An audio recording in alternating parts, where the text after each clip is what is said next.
Welcome to Microsoft's Insurance Corner with your presenters, Heather Haley, Insurance Account CTO at Microsoft. And I'm Steve Walker, Cloud and AI Platform Specialist at Microsoft. With this series, we aim to cut through the noise to bring you practical insights on the Microsoft technologies reshaping the UK insurance sector. From agentic AI to data platforms, developer experience, security, and the future of underwriting and claims. This series is designed to give leaders and practitioners clear, actionable perspectives you can take straight back into your organisation. No hype, just real conversation, expertise, and of real value. Thanks for joining us. Let's get into today's discussion. And Heather, today, in person once again, we were joined with Jonathan Ball, or JB for short. We benefit from his wonderful expertise on our patch of customers here. But yeah, solution engineer in the data space. Yes, and absolutely. I think he came fresh from a customer workshop talking about all things data agents, data platforms. So he was ready to jump right in. Yeah, I didn't appreciate this. We've not really caught up much outside of work, but his expertise and experience that he's got, both on customer side, working in the Lloyd's of London and the London market, and again, in the consultancy background.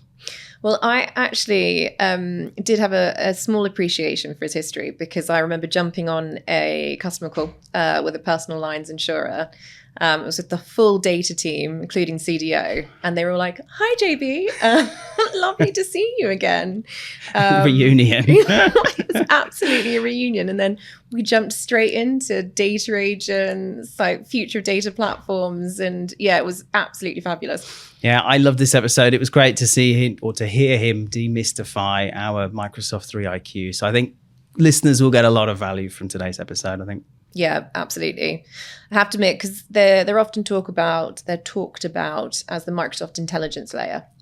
So unpicking what that means from a platform perspective, how it underpins, intelligent AI. I thought that was fantastic. Yeah. Should we get into it? Absolutely. Let's do it. Today's guest is Jonathan Ball. Jonathan, welcome to Insurance Corner. Thank you. Very nice to be here. You are very welcome. Do you want to take just a couple of minutes to introduce yourself and say hi to everyone? Yeah, super. I guess where to start, really. My background is a bit of insurance industry, a bit of wealth management, consulting, technology. Worked on the Microsoft stack for a long, long time, as I think the Whitebeard probably attests to that. But it has been 10 years at Microsoft with a split in between, where I spent a couple of years working at a wealth management firm, building out their data strategy, quite a greenfield approach there. So it was very much kind of go in, help them get things set, build out what they wanted to do over the next 3 to 5 years, help them with the technology, help them with the processes. And before that, as I said, kind of Microsoft for a long while doing support roles a little bit here and there, pre-sales, but all from kind of technical perspective, mainly on the data side of things. I worked in kind of other parts of the org as well, as I said, kind of on mainly data technologies, but a little bit around things like Power Platform, Dynamics and stuff like that as well. And before I joined Microsoft, I think it was about 5-6 years at Lloyd's of London as a architect in there, BI, enterprise data architect, leading dev teams, again, helping strategy and actually delivering products and stuff like that. And before that, I kind of started my career in consulting, as a lot of people do, helping customers, as I said, kind of Microsoft technology predominantly, but other big data technologies, Hadoop, operational systems, biz apps, all that good stuff. Yeah. Got a very strong career history. It's great. Thanks. We had a brief call, didn't we, to brief on what would happen on this particular episode. I think there's a number of different ways we could have taken it. But what I'd heard very recently is you'd given probably one of the best descriptions of the Microsoft 3 IQs. And I've heard you articulate it to a customer as well with a story that weaves through all three of them. I just thought we would possibly start there. And what is your thoughts on when we announce the IQs and how we demystify those for customers? And is it correct to say they could be confusing? And I think so. Yeah. Yeah. It's interesting to see whether customers have kind of heard a little bit about it, or whether or not they've looked at it holistically, or as kind of you said there, it is 3 independent IQs. Dive a little bit into what that actually means, but from a Microsoft perspective, we talk about Microsoft IQ developing capabilities and semantic reasoning for agents, if you like, to understand the data layer, the app layer, the work layer, the productivity layer, that our technology suite kind of can deliver up to what historically would have been users trying to get at all of this stuff, but now the users using an agent to get at all of these as well. So it's very much three, if you like, technical capability areas. So if you start on one side with what we call the work IQ, moving all the way through to the Fabric IQ, and then on, maybe not on the other end, but the third one in that spectrum of Foundry IQ, all with different capabilities as we talked about there, but all delivering that semantic layer, if you like, so that an agent can be built on top of one of them, or potentially all three of them in the future as it kind of improves and gets better. But the work IQ is very much delivering that intelligence and linking up of our productivity tools, if you want to think of them that way. Historically, we always spoke about them like that. We talk about things like, your email, linking that up with maybe something in D365 Dynamics. What do I mean there? Like, I mean our CRM capabilities and ERP, finance and operations, those type of tools. An email comes in, it gets maybe delivered into one of those as well, or it doesn't. You've got emails that are around the subject. If you start using Work IQ on top of that, it starts to join them up for you. It builds those links, it builds that reasoning and things that it will remember. It will get better at doing that. Then you move into what we call Fabric IQ, and we're really talking about the data brain for your organization. So actually bringing business knowledge to your data. Historically, if you've used Microsoft tools like Power BI, you've got a thing called a semantic model there that actually underpins your reports, your dashboards on top of your data. This is kind of the next stage on from that, but building it in a graph capability, if you want to talk about the other kind of underlying technologies, building it up. Again, those links, those relationships between things like claims data, policy data, customer data, how do all of those things join together? You can build a model so that an agent can then talk to that layer, which almost acts as kind of an obfuscation layer in between, so that the actual business data is put in a structure that it will be able to talk to it, and the next day when it talks to it, it knows the same thing. It doesn't have to go and relearn all of those as well. That is kind of the ideal for actually building that on top in Fabric, on top of the different data sources. So if you've got data warehouses, you've got data lakes, you've got real-time information coming in, flowing into, obviously in this case, Fabric, but other technologies as well. You can integrate in with other data sources. You build that reasoning so that an agent will be able to talk to it, and, as I say, just come back to the same thing and get similar answers to the questions that you're asking day to day. The next one on from that, and they do all join together because you can see they're doing different kind of capabilities, is when you move into Foundry, you actually start building more bespoke agents. You take advantage of the 10,000 models that are available to you in kind of Azure and stuff like that. So take the best of breed model for what it is that you're actually doing. You build the IQ in there so that it can talk to maybe the disparate sources. So it can talk to SharePoint, it can talk to your knowledge bases that exist out in the enterprise, so other data sources that maybe haven't been curated as much. So your search capabilities in Foundry. The agents then become, again, immeasurably cleverer, if you like. That's a bad word to use, but the intelligence, the semantics is built into those IQ layers. So much with Fabric, where you'd build the semantic layer, or an ontology as we call it, you can build some of those capabilities in Foundry that are talking to more disparate systems, maybe a separate web app or something like that as well. Eventually, with kind of all of the agent frameworks that we have to put them all together, you're going to get the best from your work IQ, which is the day-to-day runnings of what you do. So it's more personalized to you because it's taken from your emails, taking from your CRM connections, taking from those other sources, maybe even things like SharePoint, linking into those eventually.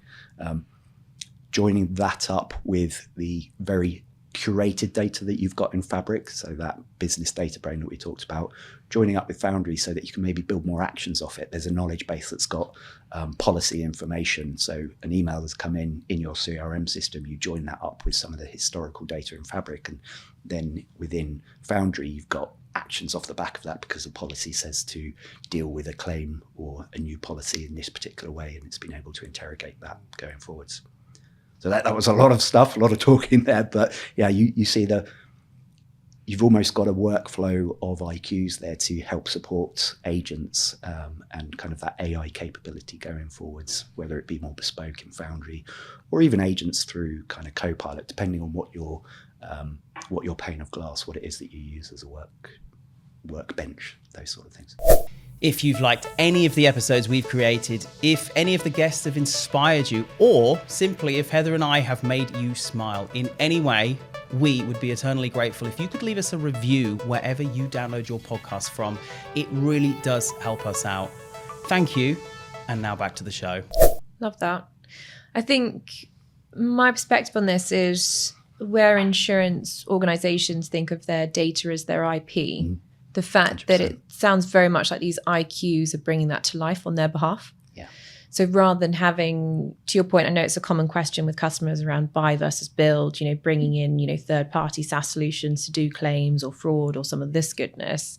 There's definitely always the debate moment of, do we use our own IP? Do we start piecing together our own systems to actually build something really intelligent?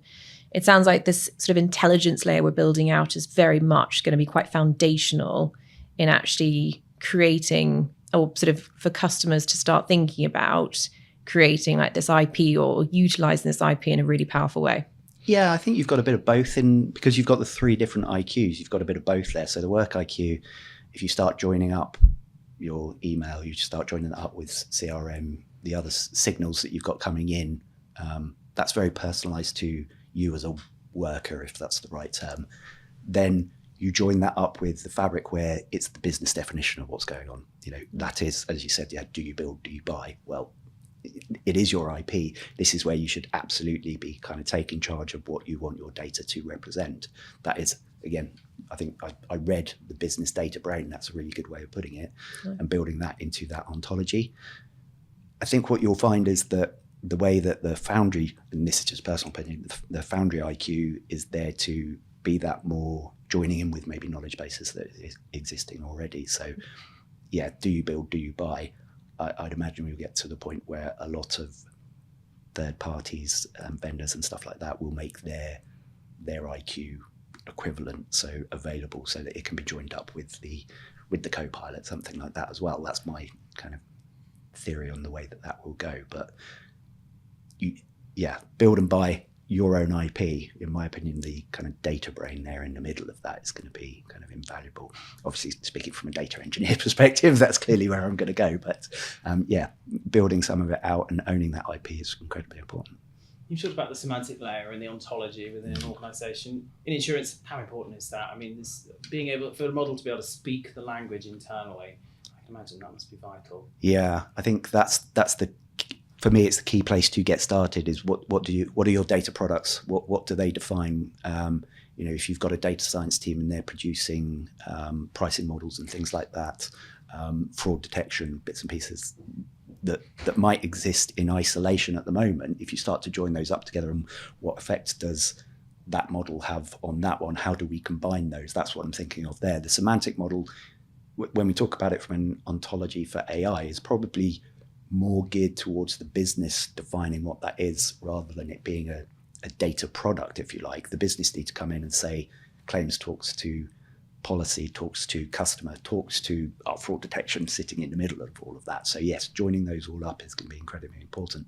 That needs to be done on clean data sets and not heavily curated, but well curated and heavily governed data that has been approved. Going back to your point, Heather, about this is their IP, this is 100%, pricing models, fraud detection, that's how they make their money, and that's how they protect their money and protect the investments and stuff like that as well. So you need to have your data well curated, structured, and well defined within the business, so that ontology can, if you build kind of what the business relationships are, you can then also point it at a data product underneath there as well. So we know that that's the defining report on our pricing model, or that's the defining report there on the customer and their profitability, whatever that may be.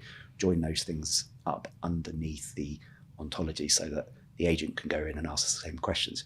The way that I look at it is, if you get in a new top analyst and you present them with a data set, it's going to take them ages to work out what that is. They're going to be writing down loads of information. Wouldn't it be better if that was defined before they came in? It's exactly the same thing with an agent. If you throw a load of data at them, they'll come back with an answer. Unless you've defined some of the key metrics, positions, actually what it means beforehand, they're going to be no kind of wiser than me, you, any of us. That's a fantastic analogy, actually. That's helped me understand it a lot better, I'd say. I guess this sounds, from my perspective, happily to be corrected, like quite a nirvana future state, as it were.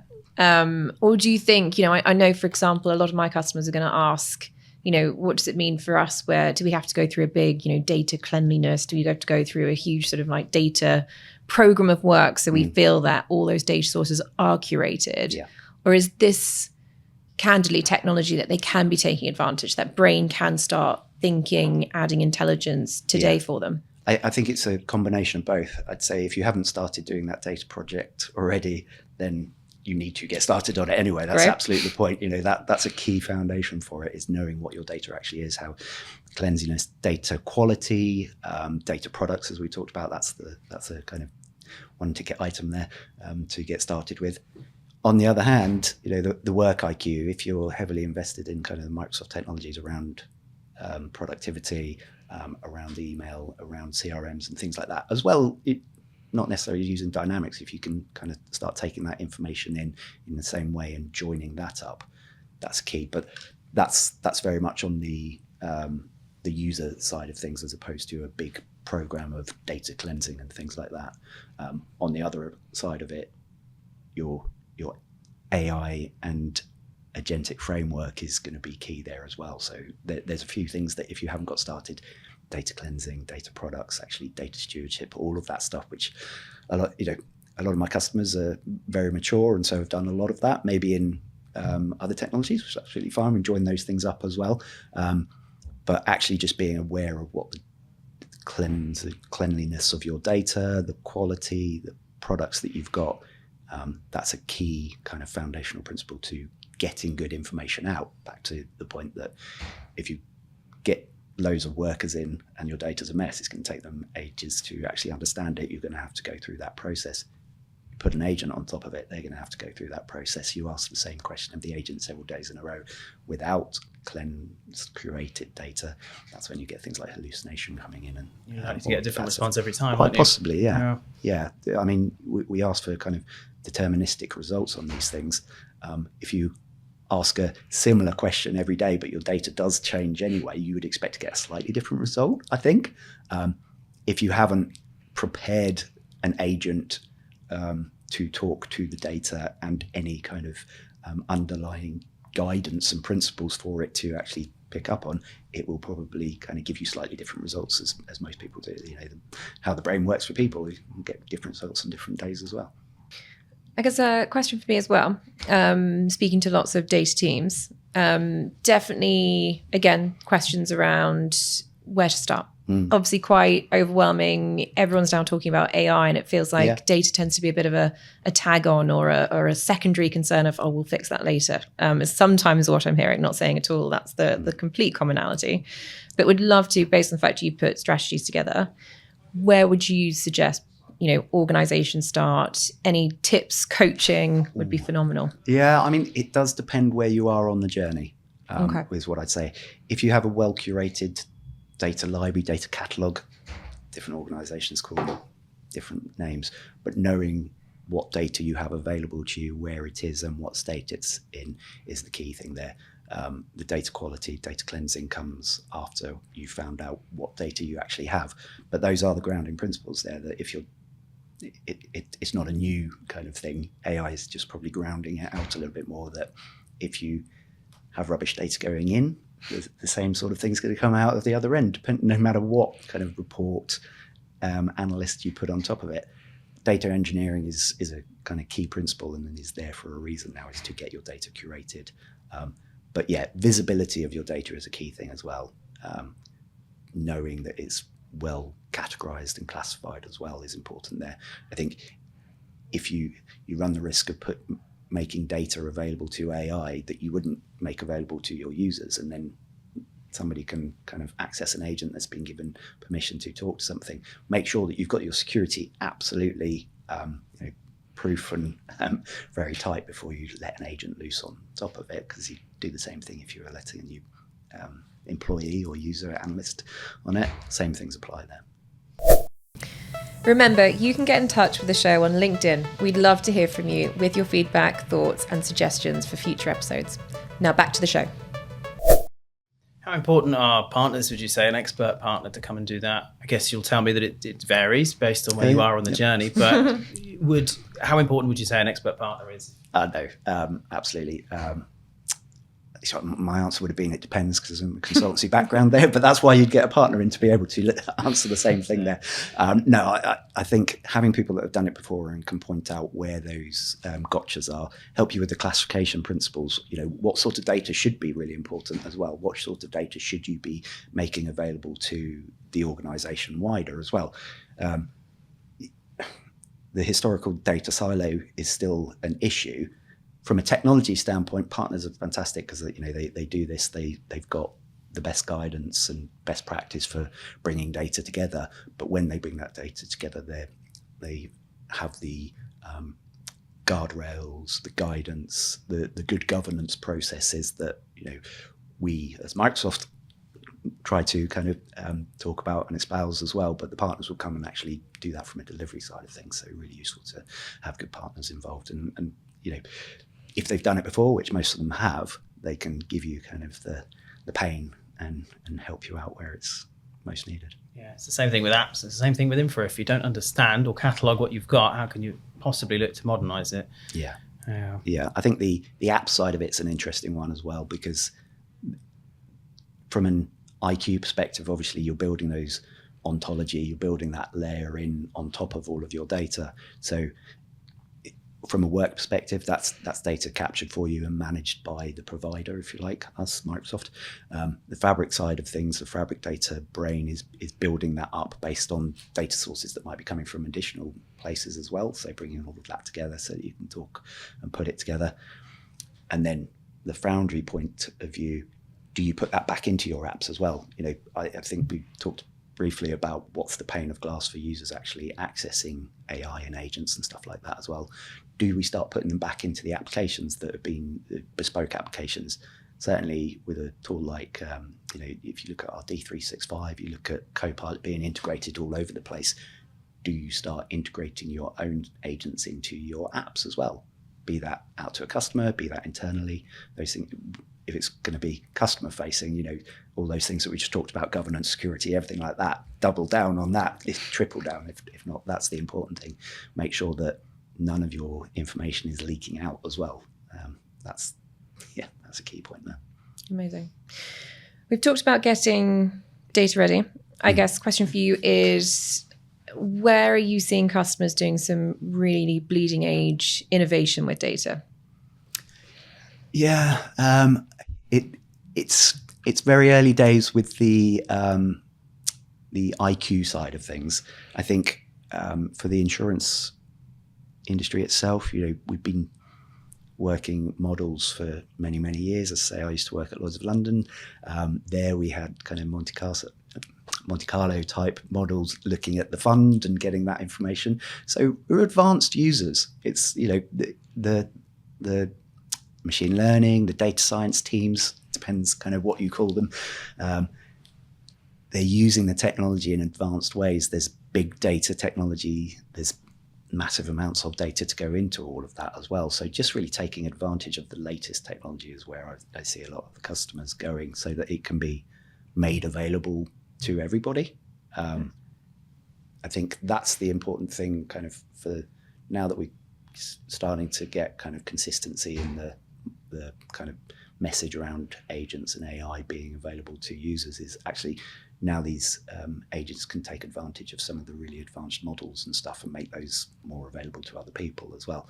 And when I say models, I don't just mean kind of the off-the-shelf models. I mean the advanced data science models that your data scientists have been putting together and using on top of fraud detection, on top of that pricing, claims and things like that, and then making those more available to the end user, the person that's talking to a customer at the same time, and getting all of this information available to them in a workbench, in a pane of glass, surfacing all of that.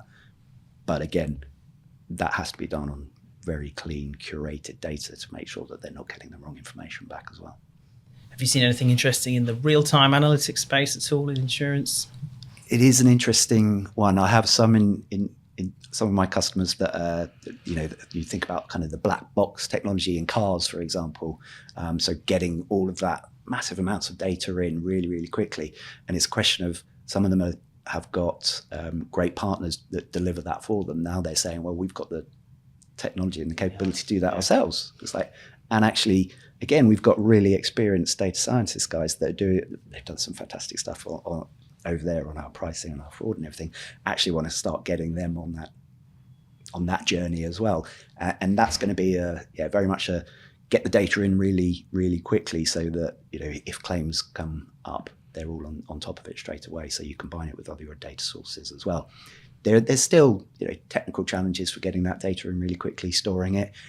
It's lots of data, so there's cost obviously involved in that. That's always comes back to cost and getting actual value out of it. Back to the point that Heather made, do you build it? Do you buy it? Well, I think we're getting a lot more experienced, mature, certainly in my customers, looking at it saying, actually, I can take care of that myself. I've got the RTI. I'm familiar with. I can get good people who know IoT technologies as well. So the actual black box itself, we can just pay to license that technology and then bring it in ourselves and build up on our own IP of that information as well. Or if you don't, you've got the right partners on the pitch. 100%. Yeah, you've got the experience. They've done that before. Yeah, I think that's the key thing there is we have a lot of partners, we have a lot of customers, and getting the right ones together is key there because, as I say, some of my customers are kind of really up there with right on the bleeding edge of taking the data in, dealing with it, building the ontologies, semantics, putting it back out, trying to integrate agents into it, whereas some of them aren't. Some of them are a lot earlier on that journey. And so, get the right partners in that have done it before. I've certainly noticed from a data perspective in the conversations we're having, I've always felt that data very much sits in the technology stack. I think definitely with insurance, I'm seeing the divide between technology and business around the topic of data is really broken down. I'd love to know do you think that's new? Do you think it's sort of been, has been that way for a while? It's an interesting one. I think the different names that you've got for different data teams sums of that up as well. Business intelligence team, does that sit in IT? Does that sit in the business? I've seen it both sides. I've sat in BI teams and tried to work out where I was supposed to be kind of pointing as well. I mean, I like technology, but I like to understand the business that I'm working in as well. And I think that's key for a lot of certainly a lot of my customers. They want to get the business involved there. Going back to the IQs, as I said, that data brain isn't necessarily going to come from IT. It's got to come from the business. They're the ones that know how a customer relates to a policy. A really simple example there. A customer relates to a policy, and then when a claim comes in, how does that all join up? But in addition, when you've got kind of the brokers, the underwriters sitting, they're crunching data. That's what they're doing. That is what their job is. So they don't want to work in IT, clearly. They're in the right place. But they want access to the technology.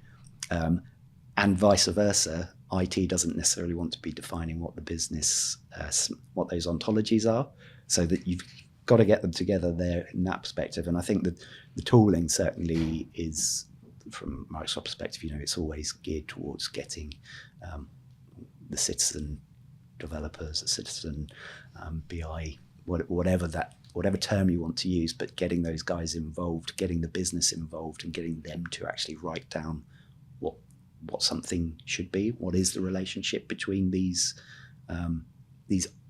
business objects, if you like? Careful using that term, but the data that sits underneath it, that's a technical point to say, right, the customer is actually represented in our technical stack by these things. So a customer is made up of a table there, but it's also made up of a table over there and over there and over there and over there. So bring those things in.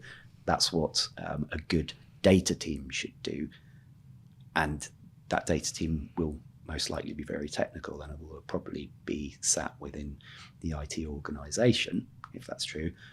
But to do that without the business actually saying these are the way the relationship should actually work, then you're not going to get a true representation of the what will essentially be the ontology. So how does the business work? Even to the point where you might have different development teams looking after different applications as well. So when I say a customer means this in this table, it's represented by a customer ID. Over there, it's represented by person ID. Well, those simple things, somebody has to join those up. That's usually with the kind of data architects and the data modeling team. They should be getting that information of what the actual object is. So the customer, that should be coming from the business working with the data modeling team down to IT. So not sure if I answered the question right there, but essentially there's so much data in different systems. Somebody needs to be responsible for it as well. Is that going to be the business? Probably not, but it certainly needs to be done with their drive and focus. If you had to sum up everything you've talked about for a customer or a company to be able to benefit from the Microsoft 3 IQs, what would be the one go-do or one focus area that you could say? I think to talk to a customer about it, I think going back to them and saying, look, if you want an agent to take on some of the capabilities that you may have a customer doing now, and then not a customer, for your customers, but you may have an employee doing some of this now and you want to free up their time to do other stuff, or you want an agent to do new stuff, they have to understand what the business model is. And therefore, to do that, it goes back to making sure that your data is structured and you understand where that data is to start with. If you don't understand where your data gets processed, where it gets put into a nice data product, ideally, then there's no way AI or an agent is going to be able to do that. Understood. Jonathan, thank you so much for your time. If people wanted to find you on social media, where's the best place to find you? You could absolutely reach out to me on LinkedIn. That's predominantly where I kind of am available. Not really on any others at the moment. But thanks for your time. Pleasure. Thanks so much. It's been fantastic. No, it's been great. Thanks for having me. So there we have it. Jonathan Ball. Heather, what did you think? I thought that was fantastic. Yeah, he's very good indeed. Yeah, I love the way he's got such a knack for explaining things in such an easy to understand concept as well. It's a great, when he was talking about, certainly with the work IQ stuff and how that flows nicely in, and all three of them were joined up, connected. It was, very good indeed. It was a masterclass.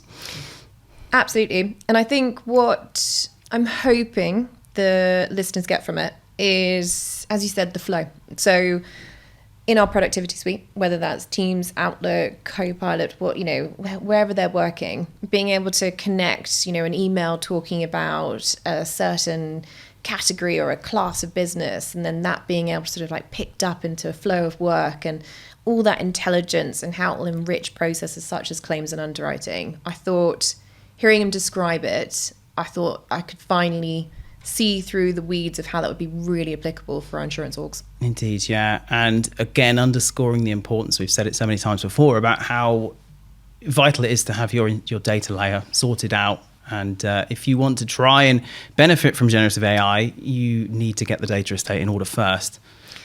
Yes, and actually that was probably one of my favourite analogies he talked about. And he used the example of you had a new employee starting in the organisation, whether an analyst or whoever.